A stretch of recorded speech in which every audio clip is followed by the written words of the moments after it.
Alright boys, we're doing a story time today. Much requested Corolla. This is a naughty looking car. I feel like an Uber driver, bro. This is where I'm meant to be, yeah. Sunday night, work in the morning. I'm in bed, following the law. Nothing can possibly go wrong.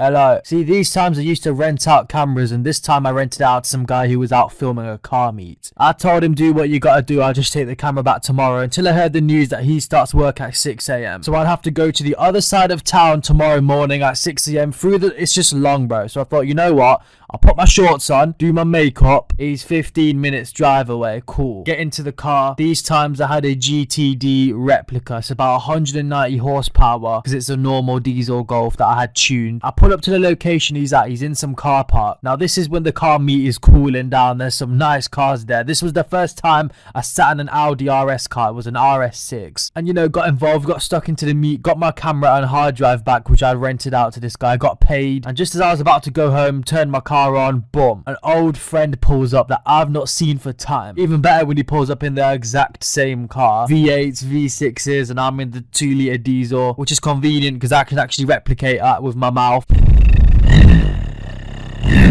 Sorry, getting a bit carried away there. Anyway, we're talking and this guy tells me that another guy we went to school with has since died. I'm in shock. Like, brother, how did he die? Well, basically had a... Anyway, brother, how did he... Yo, bro, can you hear me? How did that...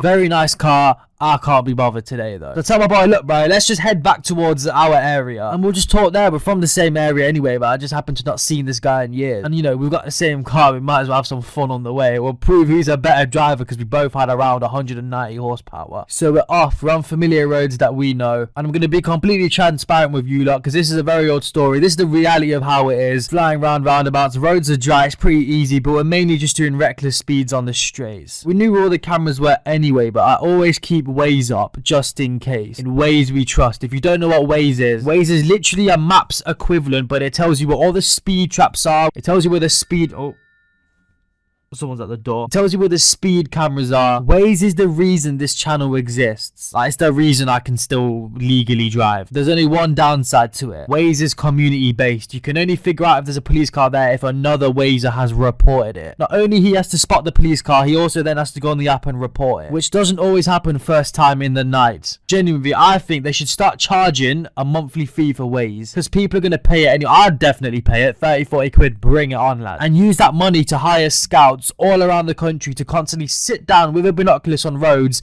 and look out for speed traps. That's going to be the easiest job in the world, just sitting all day with binoculars. You're going to get so much respect for it as well. But then again, the bloke scouting the local primary school road, I don't see him having an easy time. Anyway, we're still flying around the roads, you know, Max Verstappen style, even though this is not Max Verstappen, it's Omar Chowdhury. We've gone halves on Tesco Momentum. But we're flying and we pull up at the red lights and oh my god, the adrenaline. You know when you're shaking a bit because you know you've just driven crazy, that exact feeling. These two were the same, and we both, you know, you look at each other and smile and think, yeah, that's a flipping coordinate. That the diesel pulled like a train. At the time it felt like the fastest car in the world. Now I was genuinely about to stop, and this is the lesson here: don't listen to peer pressure. And I say peer pressure, I don't really think I got peer pressured because I probably would have done it anyway. You know, I've just done it for the past 15 minutes by choice. But I'm on the final strip until he turns off and goes the other way. So the light goes green, we put our foot down, we're flying. We get to about, I don't even want to say the number, but we get to a big number on a 30 road. And then out of nowhere, hiding in the hedge, I see green high vis, I see red stripes on the back, I see a car parked up,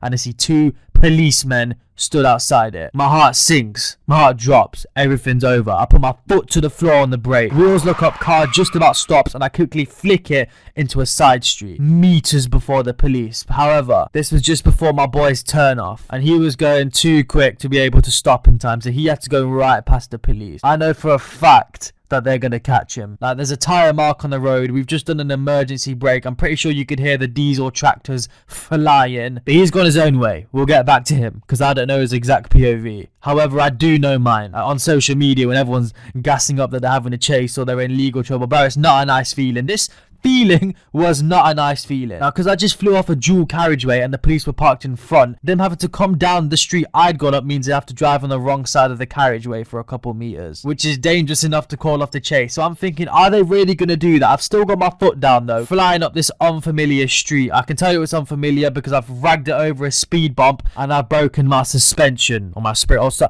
the car's rattling and it didn't rattle at the start of the drive. I only even came out for my camera. Now I'm in this situation. Anyway, I get to the top end of this road. Must have taken about 15 seconds the way I drove up here. So far, everything's fine. So I'm pulling off slowly to the left. And as I'm pulling off, I see headlights coming in. I know it's the police because they've just entered from the wrong way up the dual carriageway. They must have turned around and come to look for me. Now this shocked me. Why on earth would they make the effort of turning around in a dual carriageway and then flying up a street to come and see me when the other car that was going fast... Stop texting me, I'm working, bro. I was saying I didn't understand why they've come to see me and why they didn't just go against the car that was clearly going quicker and went straight. Now, these guys clearly just want a joyride. Anyway, now I've confirmed that's the police, but it's still a bit of road left before they can see me because I've gone round a bend. I put my foot down like never before. I've flown through a junction. I'm scared. I know I'm risking stuff now. But these times, I already had some points on my license and I just did not want more, and they had good reason to pull me over. My only option left was hoping that I can get away, they don't catch my plate, and then just learn my lesson from here. God, I'm sorry. I remember literally saying that in the car.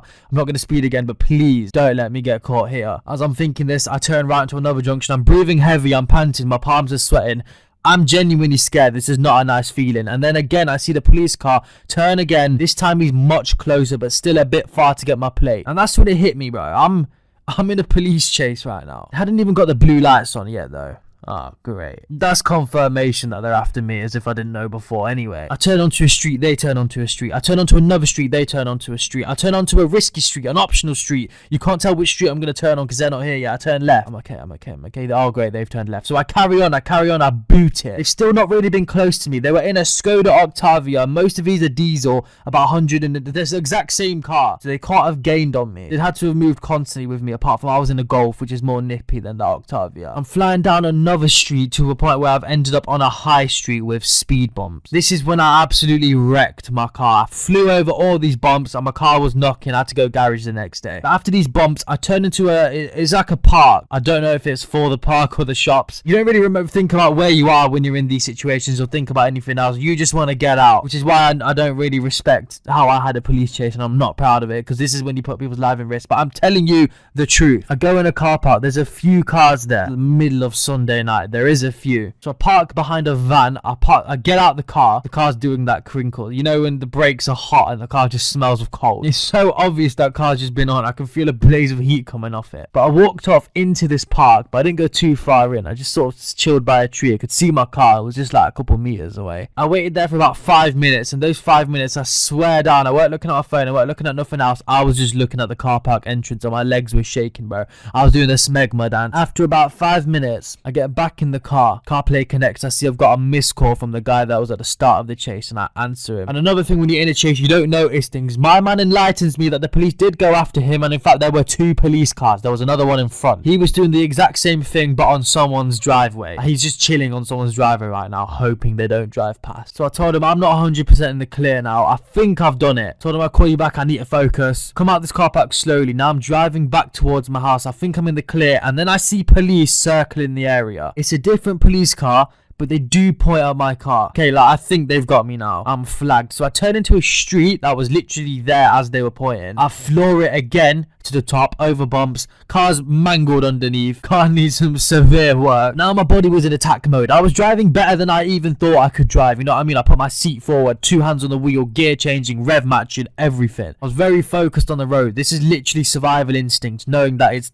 life or death. I've driven a bit now and I don't see the police car behind me, because there's one in front. This one in front is the same one who's now parked up on a different main road and just so happens to see me again. Now I sort of cruise across it. He's at a cross junction. I've gone past. I don't speed off. I'm just cruising. I'm testing the waters. Is he Like, does he actually have a problem with me? Yes. He's coming again, but this time he hasn't got his lights on. I reckon he thought I didn't spot him because I wasn't speeding on this road, and he's just sort of lingering behind me. Like, he's not tailgating, he is in the distance. And this is when I thought to myself, I need to lock in. I need to just call off this chase. Every time I turn a corner, I'm now booting it to do as much as I can to get to the next junction, make a decision without him seeing what decision I made. I do this for a while to the point where I've actually not lost him, but I don't see him behind me anymore. And then there's a path. It's like a walking path, but there's no bollards on it. They usually got a gate or bollards. This one didn't. So I just sort of drove into it. I'm driving along this narrow path in the middle of the night. I turn off my car's headlights and everything just in case they do drive past. And in the distance, because I'm in a very dark path and there's a lamppost at the very end of it towards the main road I've come from, I see the checkered police car and drive past. Mission complete. Apart from now, I'm in a path. Now, this is a very narrow path, bro, and there's nettles all around me. Anyway, I'm trying to drive out of it again, and the car gets stuck